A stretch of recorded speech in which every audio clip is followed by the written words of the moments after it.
भोगत बानी चलावा के हलवा होलाल से भोगत बानी चलावा के हलवा होलाल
से भोगत बानी चलावा के हलवा होला।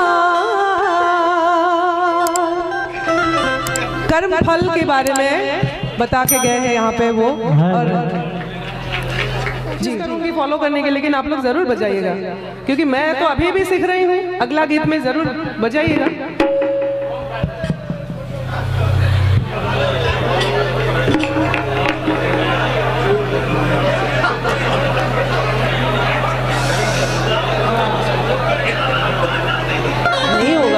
होगा आगे पूरा जाना पड़ेगा, फिर उठना पड़ेगा मुझे ना, वापस खींचना पड़ेगा ना, दिक्कत हो जाएगी। निशा खा गया, निशा का के क्या स्केल है? सी।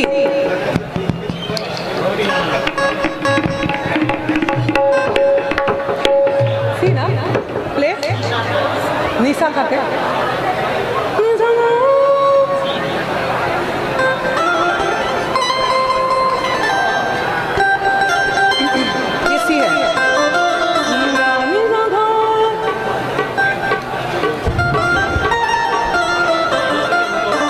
अभी भी मतलब स्वस्थ नहीं हूँ गले से, तो इसलिए मैं स्केल सब चेक कर रही हूँ ऊपर कितना दूर तक गा पाऊंगी। तो कलयुग प्रेम नामक नाटक से है ये पूर्वी रचना। अच्छा, कमाल के दूरदर्शी वो थे, उनको बहुत नजरअंदाज जो बुद्धिजीवी वर्ग नहीं कर सकते। पता है, एक अभी इसी पुस्तक में मुझे मिला, ये तो अथाह सागर है, बहुत कुछ तो कर ही एक जन्म कम है। इसमें मुझे एक गीत मिला जो मुझे लगता है आगे करना चाहिए। वृद्धाश्रम के बारे में लिखा है, और अरुण अलबेला जी आप गाते भी हैं, भिखारी ठाकुर को जी को गाते भी हैं। तो यहाँ पे लिखा है बूढ़शाला के बयान वृद्धाश्रम के ऊपर। उस समय में वो ये बोल के गए कि घर घर बुजुर्ग लोगों का अपमान होता और वृद्धाश्रम की आवश्यकता है समाज में। वो इसके विरोध में नहीं लिखे, उन्होंने वृद्धाश्रम की जरूरत है समाज में, इसके ऊपर वो आज 60-70 साल पहले वो तब सोचे, ये कितनी बड़ी बात है। वृद्धाश्रम को लेके उन्होंने लिखा, और मुझे लगता है अगला प्रयास मैं उस प्रोजेक्ट को दूंगी। फिलहाल कलयुग प्रेम जो कि शराब, और अभी तो बिहार में बंद है, बिहार में बंद है ना, पूरा बंद है, चलता है कभी कभी। तो शराब के चलते घर परिवार कैसे बर्बाद होता है, वो उस भाव को उन्होंने लिखा, मुझे अच्छा लगा।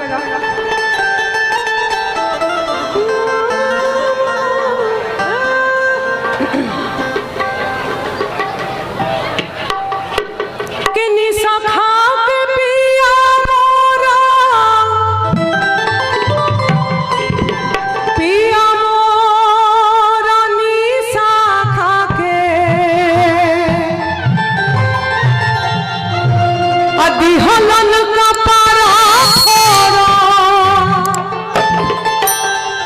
पड़ल बानी निसाइल के